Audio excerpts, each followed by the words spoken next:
Okay, good morning, and I guess we're still saying Happy New Year at this point in January. I hope you all are off to a decent start so far for 2022. I'm definitely hoping this is going to be a much better year for the entire world.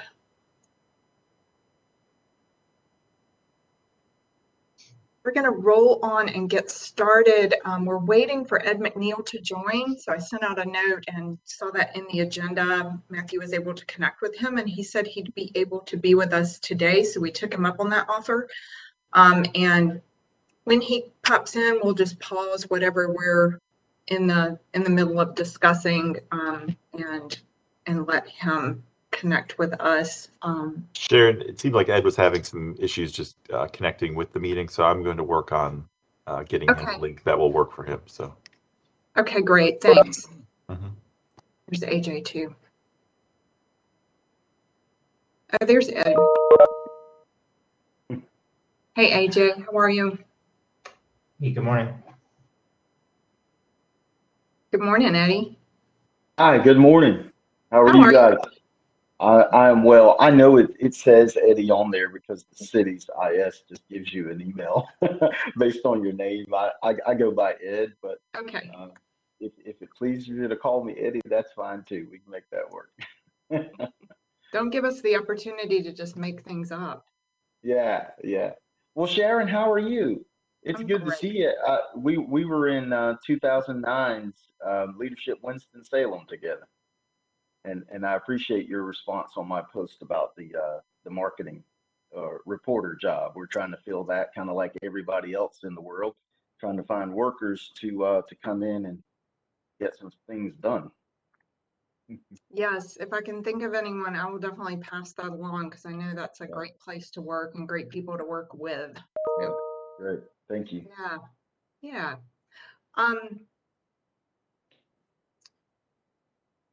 Are you on a tight time frame, Ed? No, I'm fine. I had this time is blocked out for you guys. Okay, awesome. If we could go ahead and review and approve the minutes from our December meeting with the group, and then we will dive in and talk to you. I think we're really excited to have you and appreciate the time. This is a topic of conversation that has come up from the very first meeting that this group had, and how to connect with you and the city marketing, social media, all of those kinds of things that we're curious about, and just now kind of at a place where we have messages that they're wanting to get out or communicate with the public. So again, perfect timing, and really appreciate you joining. Great, happy to do that. I will. I'll just stand by while you all handle your other business there. Okay, great. So everyone saw December's minutes. Any changes or updates to those? No? Motion to approve? I'll make the motion. AJ? I'll second it then. Okay, there we go. AJ and Greg, appreciate it. Okay. I will go through the roster then and take a vote from everybody. Greg made the second. Carol, how do you vote? Approved. Michael, how do you vote? Approved. All right. Sharon? Approved. AJ made the motion. And Joshua, how do you vote? Approved. Okay, great. Thank you. All right. Item is approved. Great. Thank you all. Short and sweet.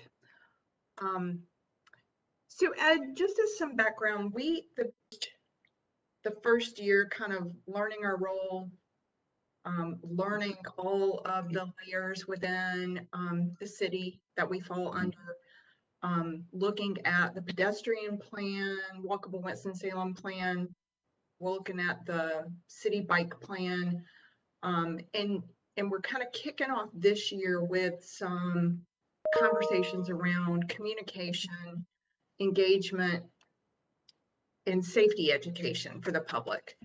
And so as we do that, one of the things we need to know is how to work with you and your team. If we have something we want to get out, how and where and in what format do we send that or share that? And same thing with you, if there's things that we can serve as liaison or advocate for, how do we best do that? So learning about your role, what your team does, and how the city communicates, that's what we're looking for. Okay. So let me start off by telling you about my team and our role in city government. So we're a team of 13 right now. We have graphic designers. We have television producers. This is a position that we're hiring for right now. I'm doing that as one of the other jobs that I do, other duties as assigned, right? My deputy plays some role as a television producer as well. We have videographers who also have drone licenses. We operate TV 13. You see Larry there that makes sure that all the cities and city county meetings get out to the public and are available. We have writers, and our focus is to take the city and the city county messages forward. Now, when I first came to this position in 2005, there were a few ways that we did that. We did it through the city's website. We did it through the television station. We had a few mailers. And when we spent money to get a message out, we did it through mailers and through buying media like radio and television. As soon as, so in 2005, Twitter was created.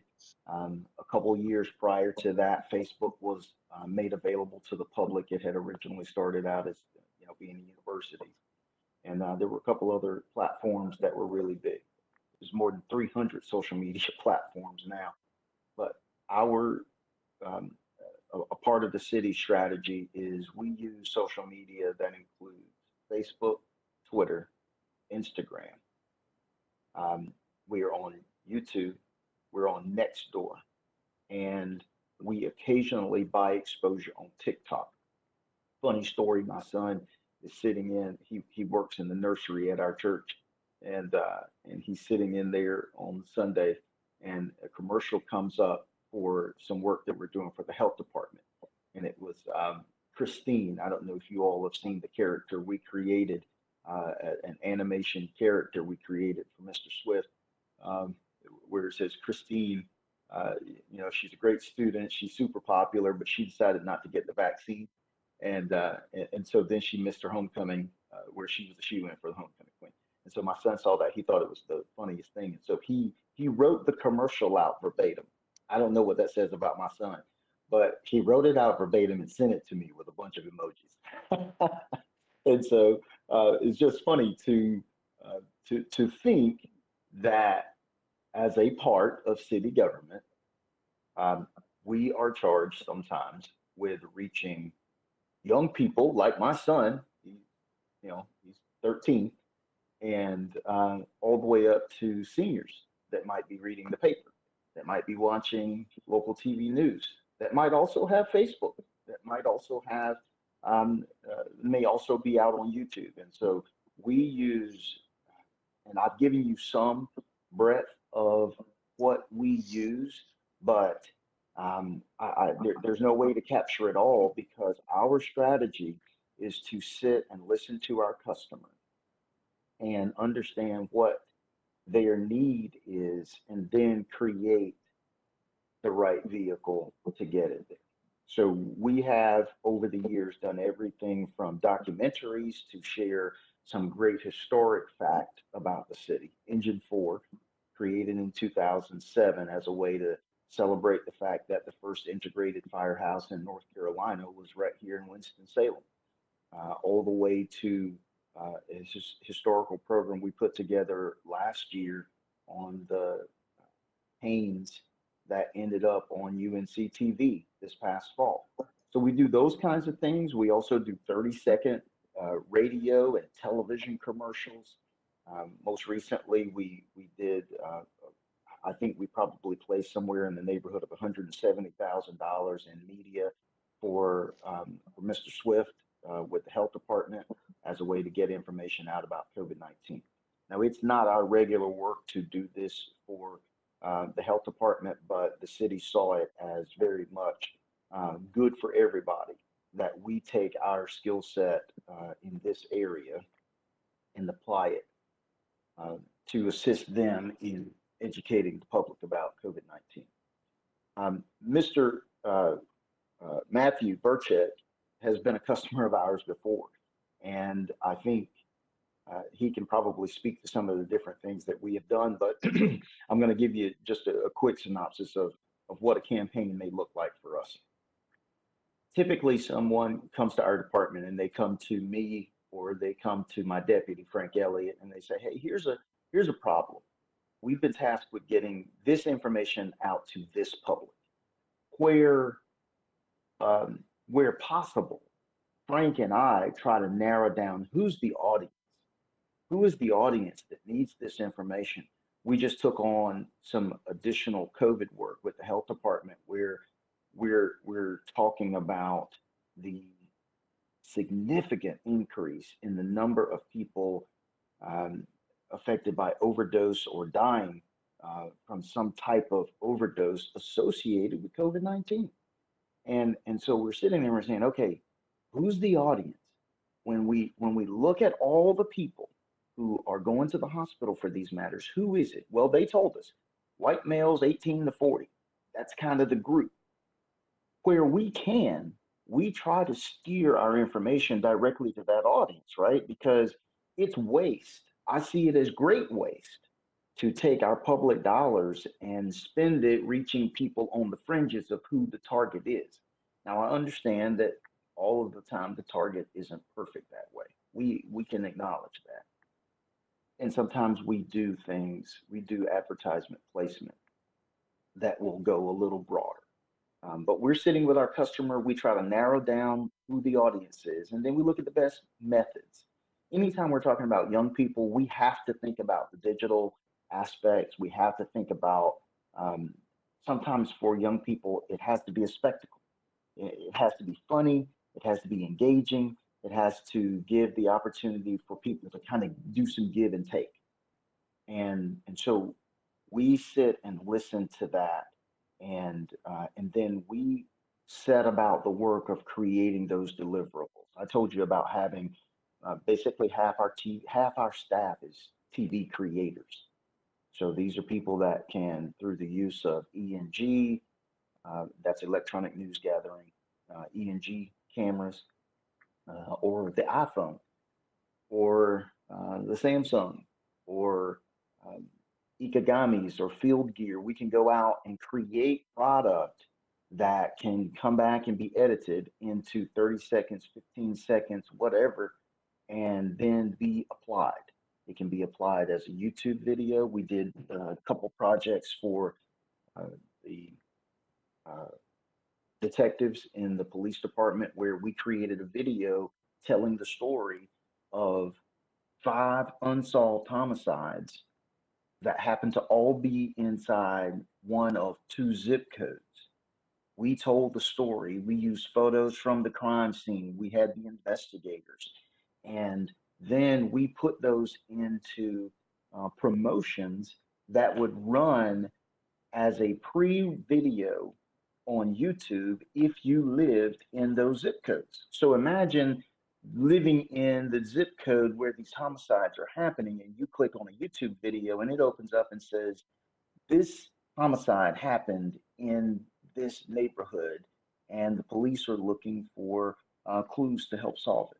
So you see how we can take video and apply it in this really strategic way. That's what we do all the time. It is the everyday life of our marketing and communications team. In fact, right now, over on my team's group, there's a meeting where our team is going through every single job that is that's on our plate right now. We carry what can be as high as 200 jobs on our job sheet at any given time. And these jobs can range from everything from creating graphics for social media campaign to working on a documentary film. I think that is that covers everything that we do, with the exception of special events. We were the group that produced Rock the Block for many years. We were the group that created and managed the Moonlight Madness 5K from the inception. We put together the local the downtown activities associated with National Black Theater Festival. We create that. And so if you want to produce an activity that is about getting the public to come in together and participate, that's something that we do. Creek Week may be something that you all are familiar with. Frank Elliott's on that committee. He helps produce those events.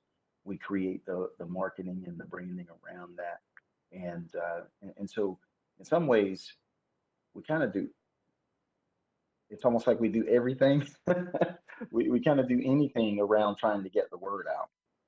And one way I've described it too is we get all manner of, I get all manner of requests from organizations or businesses that are trying to sell a way to get in front of eyes and ears. And we typically accept meetings all the time to learn about these different ways. And sometimes I look at it and go, why in the world do we want to sit and talk with somebody about running ads in this way? And the answer is because I don't know what my next customer is going to want. I just don't know. I've had customers where the right answer was ads in a movie theater, because we could buy certain movie theaters and we could buy movies that there were types of movies that were out that seemed really appealing to a group. So imagine in the summertime, you have some really cool movies out that are really family friendly, and you run the campaign talking about your recreation and parks facilities. You know, that's a very good way to get the word out. So I'm going to stop now, and I think that covers everything and not everything, because again, I took a meeting this morning for a gentleman that wants to show us a different way of getting information out to the public. We always want to have a solution when our customer walks through the door.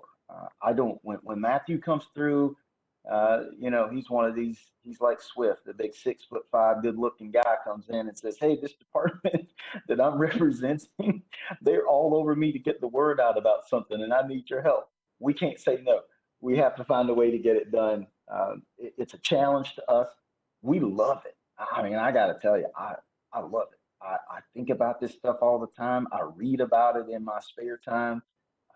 I look at, when I go places, I'm probably the worst person to go out anywhere with, because I'm looking at something, I'm like, man, how did they put that ad on that truck? We did ads on the side of sanitation trucks for COVID, or for census. We did them for COVID-19 for the health department.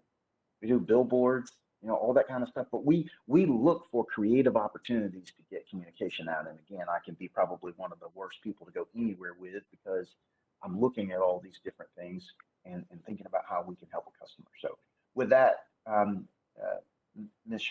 Nelson, I will turn it back over and ask if any of you have any questions. Yeah, thank you. You're obviously extremely busy. I can't even imagine just the multiple tasks and requests that you get on a daily basis. I'm sure is daunting. A couple of things. I think there was a conversation around maybe with the police department or another safety around driver education or the number of pedestrian accidents that have been taking place. That was a topic that is has been discussed among this group a lot. And then also, you know, trail development, one of the things that we find people aren't necessarily aware of is how to report issues when they happen. So more awareness around CityLink. People think of it, I think, for their homes or for streets, or, you know, the hydrant on the corner blew up. I think people know CityLink for that, but they don't necessarily know it when there's a tree down across Salem Creek, or, you know, those kinds of things. So any kinds of messaging that relate to the bike safety, pedestrian safety, those kinds of topics that we could partner on would be great. Yeah. And does anyone else have? Well, go ahead with that, and then we might just let others ask questions as well. Okay, I'm trying to take notes. You described, you said trail development. Did you mean trail? We don't have trail development yet. That's a future dream. Okay. But at some point. Okay, but we'll be I working on had, yeah, the notes I took was about reporting issues, kind of some partnership with CityLink for items like a tree down or things of this matter. Is that right? CityLink education would be one, and then another one would be with the police department on pedestrian safety. The number of accidents that have happened, and that unfortunately seems to be increasing. Yeah. So we just had at our staff meeting last week, we had our public information officer over in the police department go ahead and put an item onto our radar for that.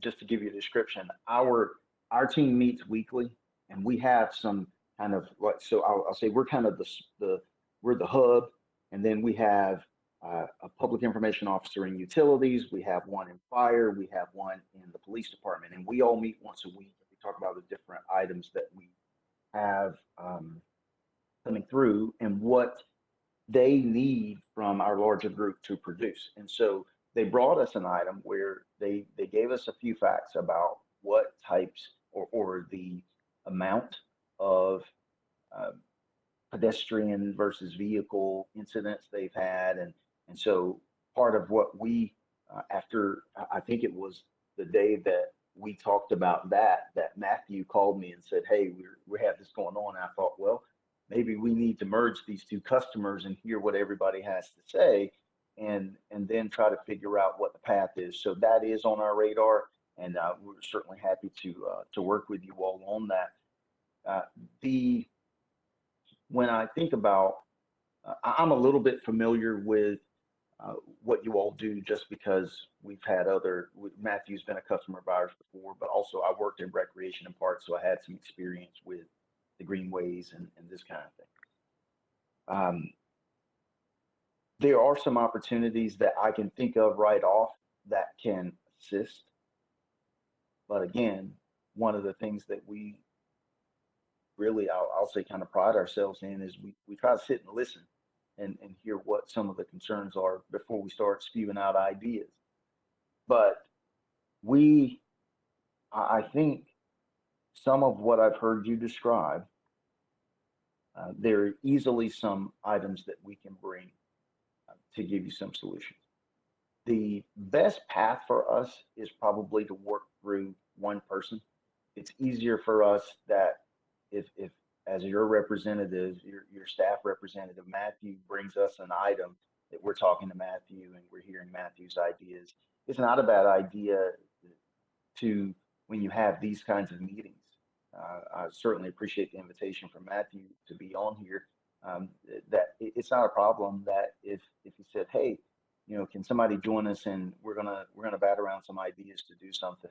Can we have a staff member join us and listen in on that? Yeah, great. We love that. It's always nice when we can get our folks in when the sausage is being made, so to speak, and hear what your ideas are. I've had moments with Mr. Swift's team where we're sitting there talking, and the idea of Christine and Eugene came from something that Mr. Swift said. We were sitting there and he's talking about, you know, a kid missing something. And it was like, wait a minute, that's really strong. Let's build on that. And out of that, out of what he said, we created the campaign of Christine and Eugene. And so us being there to hear your thoughts, I think, can sometimes be really valuable. And so an invitation sometimes to be in it, or simply having Mr. Burchett connect with Frank or myself, we're happy to spend time with you. Some of what you may request costs money. Sometimes you have money, sometimes you don't. And that is really the case for our team. We have a budget that sometimes I can apply the budget to help you to achieve what you're looking for. Sometimes I don't. We're in that time of the year where we're probably going to start running low here in a little bit because spring starts to show up, and we have customers that sometimes come in and don't have anything to work with. And sometimes we have the opportunity to pair up. For instance, like if the police department needs this as much as you all do. And so it may be that the police department's public information monies can carry some of what we want to do. So, any other questions?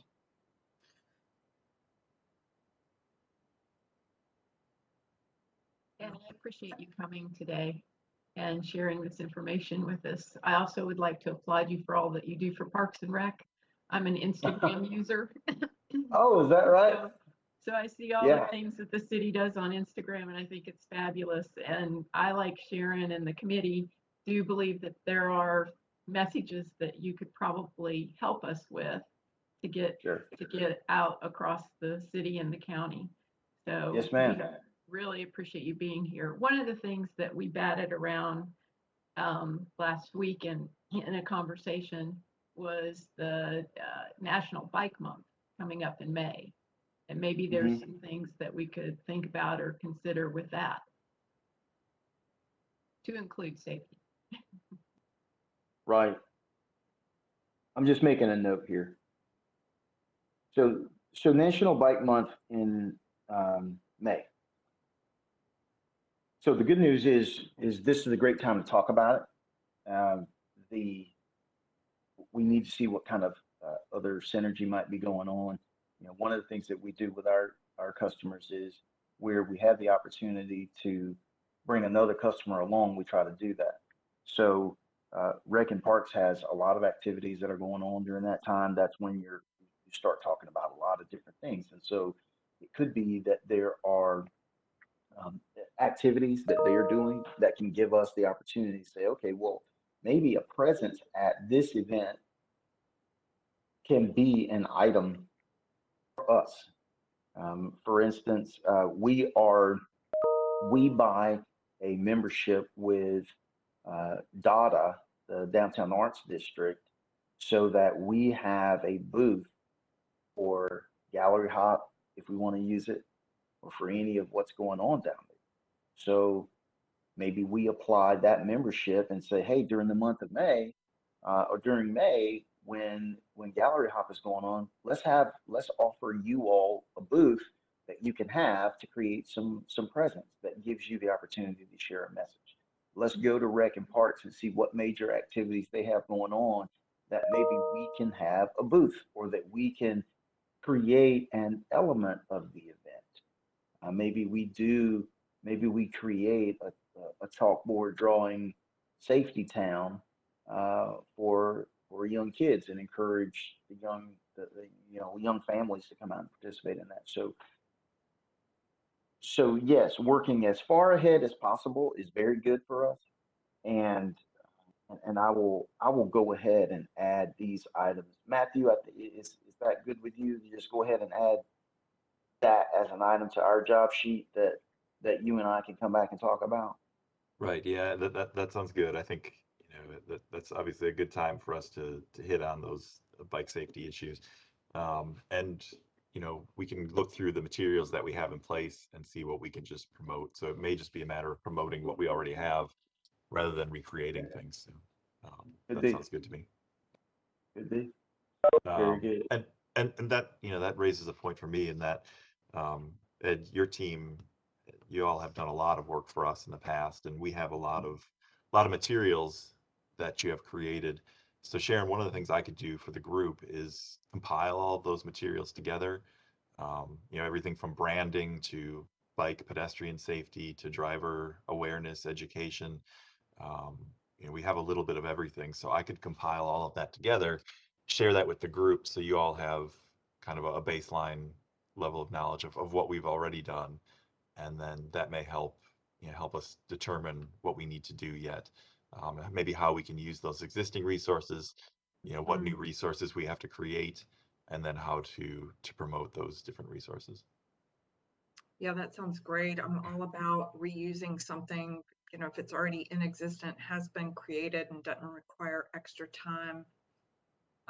Those evergreen types of pieces that are still relevant could be easy to just work in along the way.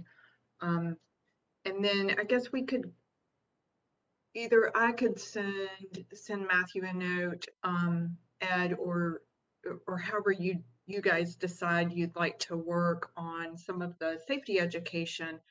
I think it'd be great for us to have a little bit of a connectivity with that public information officer with the police department, and maybe we'll invite them to a future meeting.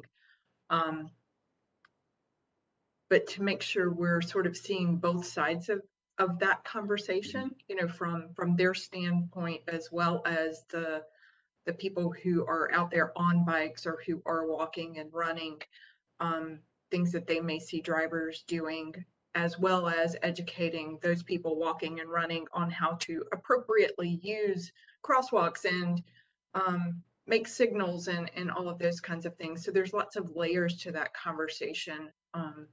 So however we can work together on that would be great. Yeah. Anyone else have a question specifically for Ed or comment?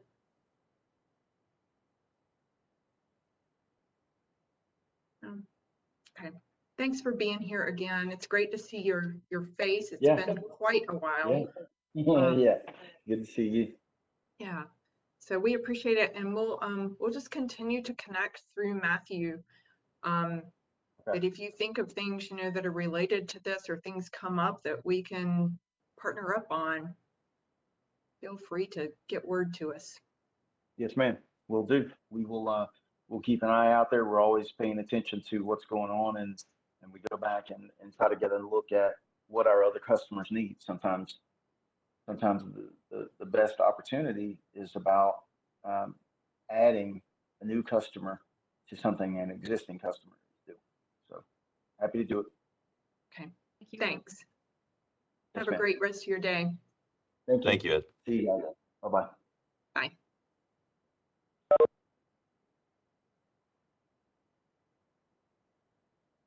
Josh, I just saw your note about Appalachian.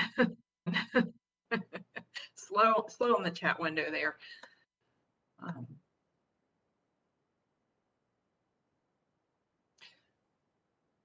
I'm just kind of running through thoughts in my head.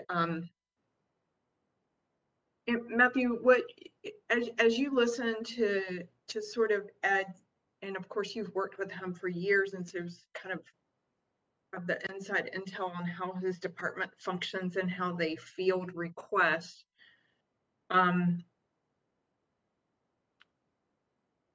What would be your suggestion on next steps? Like I made a quick list of kind of the pieces of that public information officer, police department, safety awareness that I feel like are really essential for us to message up. Like there's driver education. There are laws that the police department is concerned about. There's emergency response, which of course they're overwhelmed with right now and would like less of. There's driver education on how to be more pedestrian and cycling aware. There's pedestrian and cycling education, on appropriate signaling, and again, looking both ways and wearing bright clothing at night and those kinds of things. There's wheelchair awareness, and then kind of trail etiquette is sort of a sub-layer of that. But I was recently speaking with one of the guys that works at Paul's, who's also a fireman and first responder, and him talking about some of the accidents he's responded to that are basic trail etiquette causation, and a really nasty head-on collision between two cyclists in High Point, one of whom wasn't wearing a helmet, but it was all about trail etiquette and understanding, passing rights and hills and visibility and that kind of thing. And I think that's probably one that people don't necessarily think of so much, but it's come up in the pandemic as more and more people get out who kind of don't have that knowledge, and there's the overcrowding.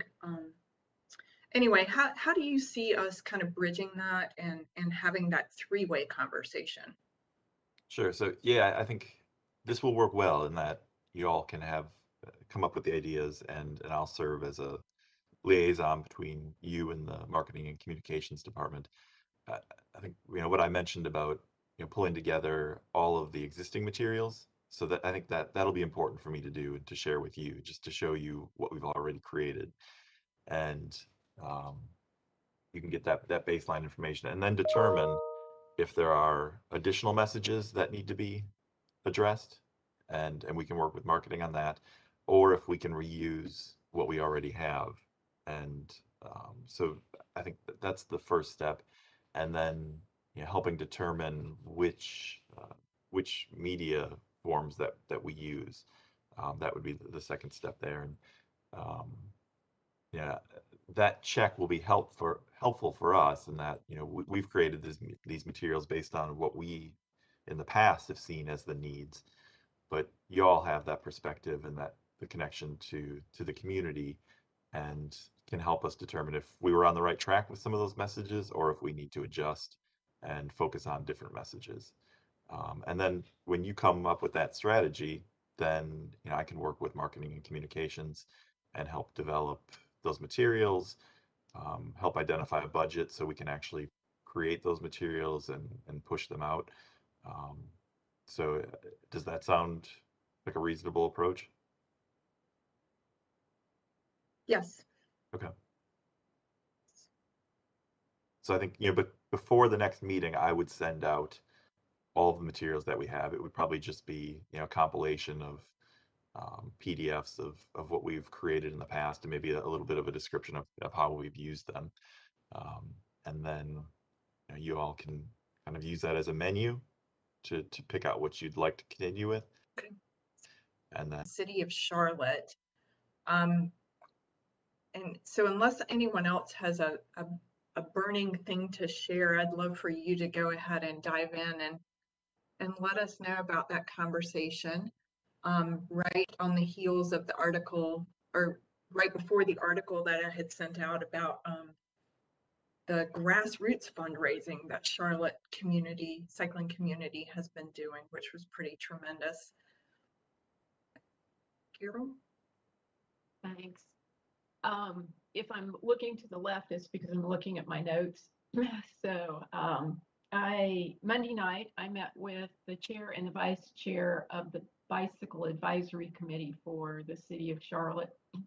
And I say the City of Charlotte, but they are an organization that bridges both the city and the county. They have, I think, 3 representatives from the county, and then the other 6 representatives are from the city, and I think they have 3 other representatives that are kind of at large. The chair is Caitlin Tobin. The vice chair is Vita Evans, and they're young and energetic and dynamic. Caitlin actually is an engineer, and I think the name of the company might be Kittleson, but she is a transportation engineer and planner, and her focus is on pedestrian bike planning and design. And the company that she works for actually does consulting across the United States for municipalities. So she comes with a really strong background and probably is great for that chair role with the City of Charlotte. Vita, both of them have lived in Charlotte for about 5 years. Caitlin has been on the committee for 3.5 years, and then Vita has been on the committee for 2 years, and both of them are brand new into their roles. The really interesting thing that I took away, just to narrow down the highlights of the hour-long conversation that I had with them, is that they concentrate on building partnerships across the city and the county.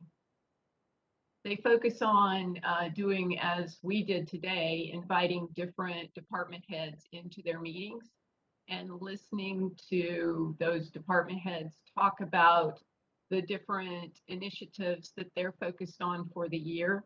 And they try to determine if there's any overlap between bicycling and pedestrian with what the work of that particular department does.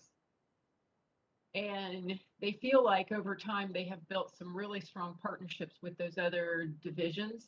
They listen for what that department is focused on, and then they look for ways to try to support those areas to help enhance those partnerships. And they believe that over time in doing that, that they have gained a lot of respect for their committee. And they feel like that was advantageous to them this last year. One of the department heads that they usually have invited in is the budget department. And this last year, they were looking at the budgeting in the city of Charlotte, and these numbers will blow your mind. But for pedestrian improvements, they were looking at a budget of, I think, $8 million. And for bicycling improvements, they were looking at a budget of $2 million. And understood that some of the other department heads were hoping for more money than that. And so as a committee, they sat down and wrote a letter to the budget committee and the council members and to the mayor and asked for additional funding. And they were able to get approved, instead of 8 million, 15 million, and instead of 4 million, 8 million.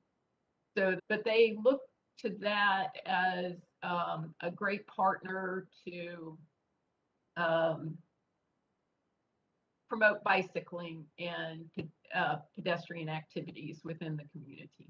So they felt like those were the two strongest partners. The other thing that I thought was a great question was also, what are you most proud of? And Caitlin's response was very interesting. She said that in the 3.5 years that she's been on the council, she believes that they've moved from a first generation committee to a second generation committee, meaning that in the beginning they were, and again, they started in 1999. So they stayed in first generation for a long time, if you think about that. But they operated more like a grassroots advocacy group. And they didn't have any of the partnerships that they have since developed in the last 3.5 years that she's been on the committee. But they've moved from first generation to second generation, where they carry a lot of respect from the council, the mayor, and the other department heads. And she feels like that they're now making a difference, whereas before it was just another one of the city committees and really paid much attention to them. So I thought that those two questions were really strong, and it's probably good to end our conversation on those two questions because it really gets them excited when they start talking about those things. So, any questions?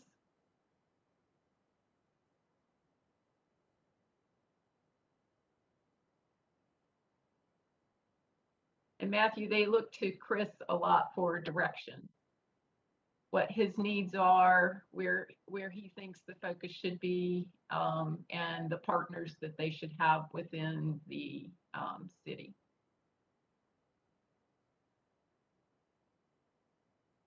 Carol, you mentioned that the meetings were very well attended, it seemed, by the public. Obviously, that committee's been around for a long time, like you said. Did you get a sense, or did you hear anything about, did that attendance kind of grow organically? Did they do anything marketing wise to promote and encourage folks to attend, or like were there specific issues that drew attendance? Do you know? I did not think to ask that question, but I think it is, I know Sustain Charlotte attends. They didn't really give an indication of who else attends, but they said that they do have quite a bit of attendance. But I do think it is because cycling is such an important factor in the city of Charlotte, and they're trying to grow and expand as much as they can in that area. Got it. Thanks. Another factor may be youth. It is a much younger city as far as residents.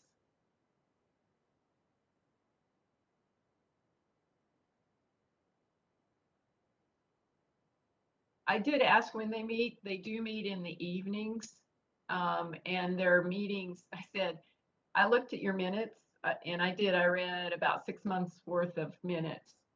And the minutes are very lengthy. And I said, how long are your meetings? And they said that they schedule them for 90 minutes because usually when they have a guest speaker in, it takes up quite a bit of time. And then many times those meetings run as much as 2 hours. And so I started looking at the times of the meetings when I read the minutes, and they started at 6:30, I think is when their meeting time starts. And many of the meetings run until 8:30.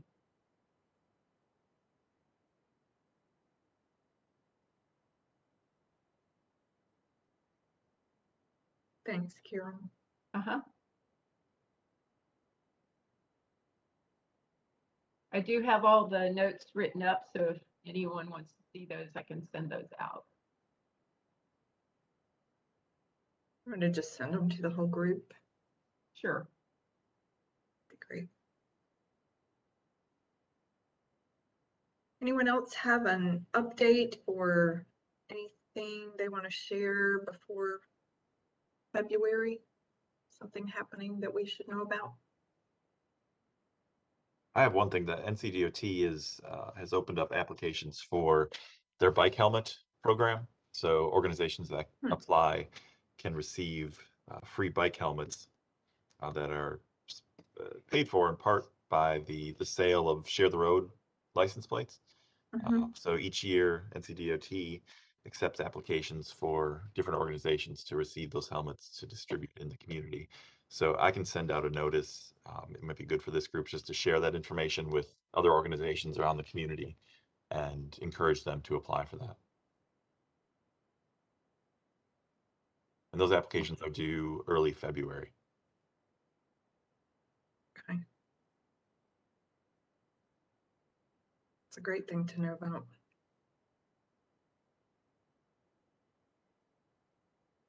Any other announcements? Matthew, how did your meeting go last week with the new department head, and are we scheduled in February for the presentation? That's right. Yeah. So the presentation for the Public Works Committee on the bicycle plan priorities is scheduled for February. That would be the second February, or I'm sorry, the second Tuesday in February.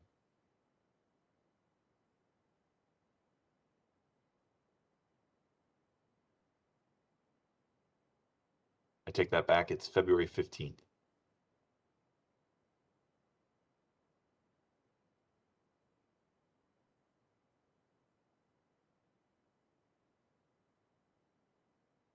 Okay, we will pick back up in February and continue sharing information as we have conversations with other groups. AJ, best of luck with your move and transition, and hope you all have a great rest of the week and rest of the month. Thank you. Thanks. Take care, everybody. Bye. Bye.